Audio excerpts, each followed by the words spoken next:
This re-upload includes a re-edit of the score, so the review is still the same, but I've decided to change my score. So, on to The Savages.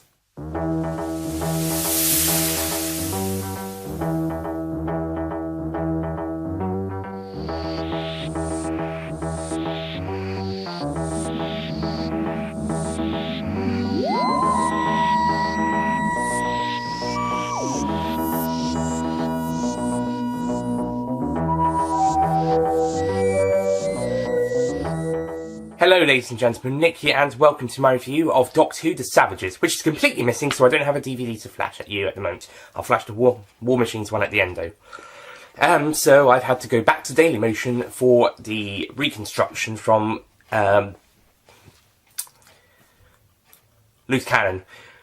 By the way, the start of the episode where they're lining up the footage with the soundtrack, the footage from the end of the Gunfighters, it doesn't quite fit Loose Cannon. Just saying, you know, that bit wasn't so well done. Your alignment didn't work, so it feels a bit out of place.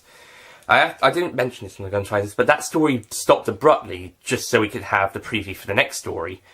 And then this story doesn't even open with the full preview. Sometimes they don't, sometimes they do. But, just saying. So this story is about two civilizations on the same planet, or island, as one person puts it, so I don't know.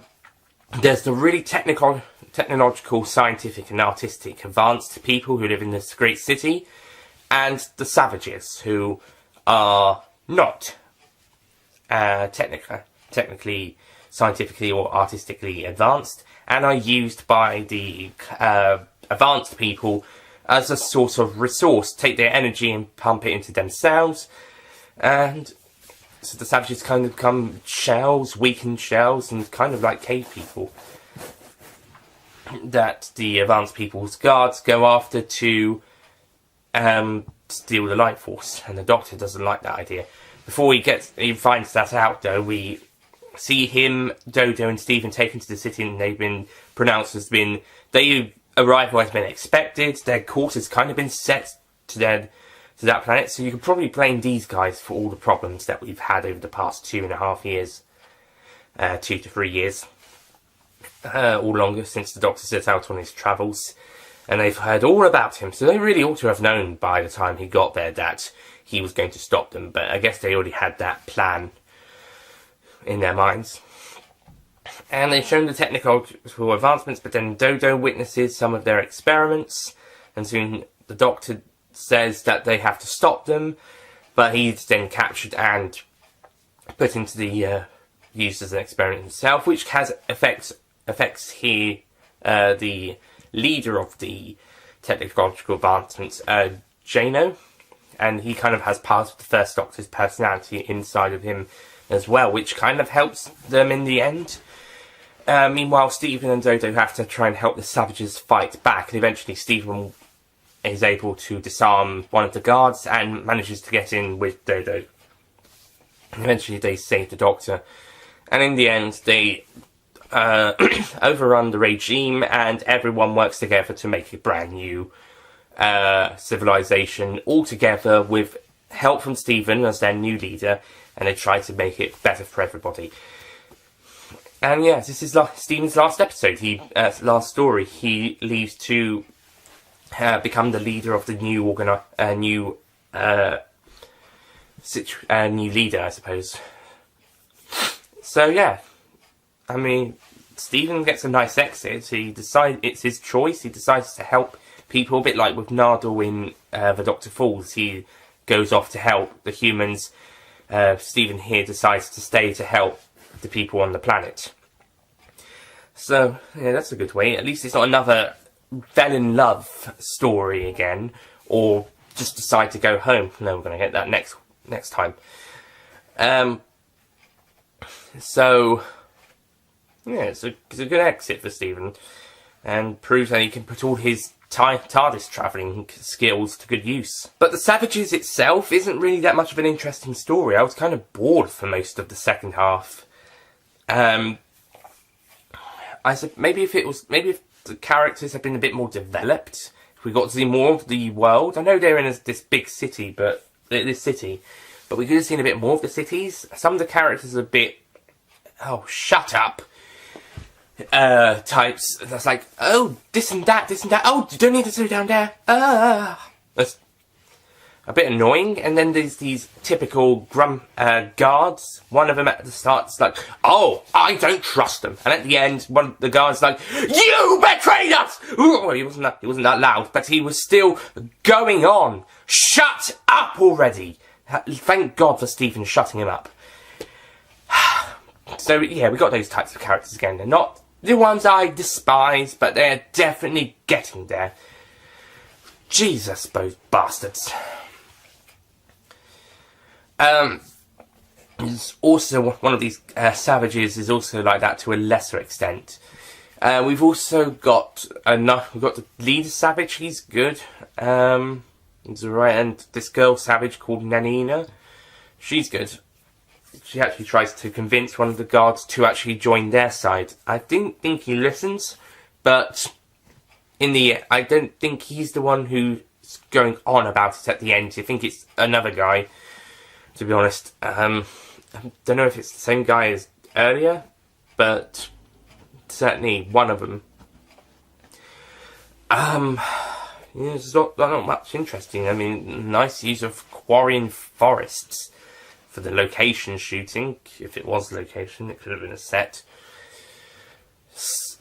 The city doesn't even look that interesting, though. Again, we don't see much of it. It just looks plain white. I don't know what colour it actually is because it's in black and white, but it just looks plain and clean. Like a lot of futuristic cities. They could have done it, added a bit more, well, I want to say colour, but maybe personality into it. At least other places put some personality into their settings. Even the Romans had a bit, actually made it look like a Roman, the Emperor's house. It's just not, I just didn't really enjoy it. I thought the idea was interesting about the advanced people stealing the, cave people's energy and using it for themselves. I don't think we saw that much effectiveness, saw the result of that.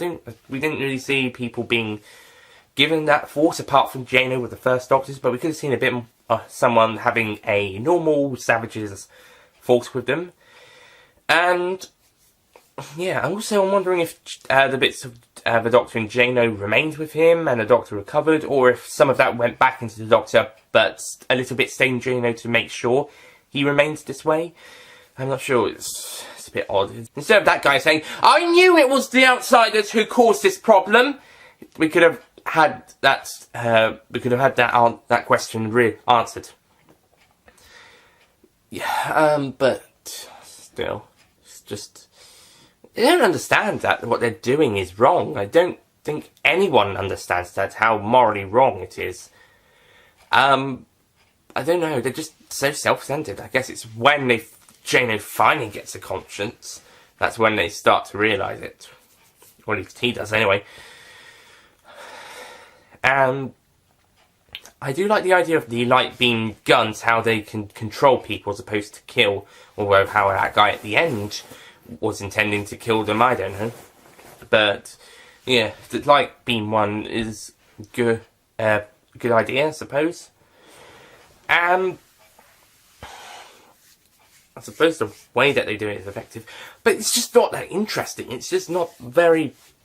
It's not that interesting, even, and especially the second half, where we know what's going on, and now we have to try and stop it. It doesn't really get that interesting, apart from some bits, like Stephen, when he's trying to get the guard's gun, it's quite tense, in a way. Not as tense as Dalek Master Plan Part 12, but it's still pretty tense. And Final Battle does well, does okay. But this story wasn't that interesting, and just got dull. So I can't really place it very high. I'm going to wrap this up now because I'm not really that interested into this one. I will say the story is better than the Gunfighters and the Ark. Maybe. Yeah, I think just a little bit more interesting in the Ark. And Missions the Unknown. But that being said, it is still one of the weakest stories of this season. So I'm going to give The Savages a 5 out of 10.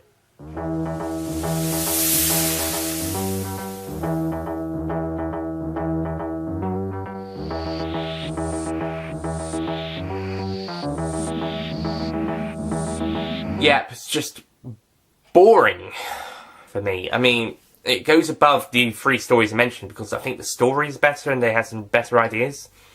But that it can't compare with the other stories from season 3. So, screw that.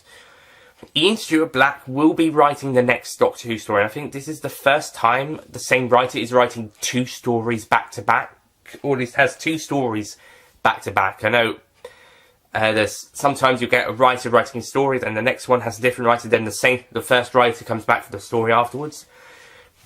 Or the script editor or may help out. But in this case it's the first time where the same writer for one story writes the next story as well. And they're not connected, by the way. So yeah, I don't even think this episode ends with a tie-in with the next one. I don't think they're doing that anymore. They might be next season. No, I don't think so. I think it just actually, along with the episode titles, I think they just decided to end the story next week. At the end of this one, it's next week the War Machines. Next time, from next season, they'll have them at the end, apart from on the animated version of The Power of the Daleks, where they forget to put next week the Highlanders, and I wouldn't be surprised if they did that for the Macra Terror, where they forget to put next week the Faceless ones. Which I'm annoyed about. But at least the episode gets to end, and we get to wrap it all up, and it's an okay ending. Good way for Stephen to leave, but story-wise it ends pretty well. But I just really didn't enjoy this one. I just didn't think it was that great. So that was The Savages. That wasn't very good. And it's a disappointing penultimate story for this season. However, next time, the last story of Season 3 is going to be great. Well, it was on the previous viewings, so we'll see. Next time, we'll be looking at The War Machines. I'll see you guys next time. Goodbye.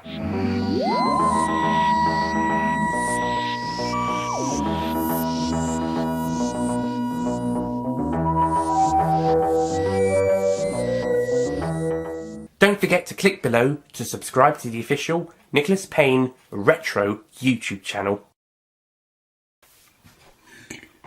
Excuse me.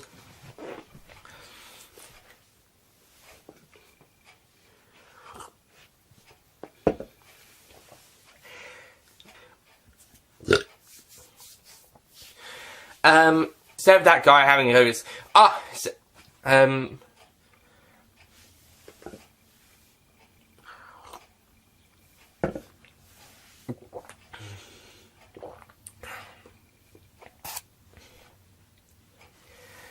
but, and it's a decent ending. It's pretty good. It's good. It's okay. So that's it from The Savages, the penultimate story from Season 3, but like last season, we're able to have a brilliant conclusion. Excuse me. So that was The Savages. That wasn't very good. But it was only the penultimate.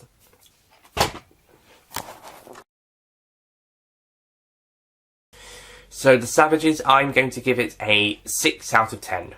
This Rio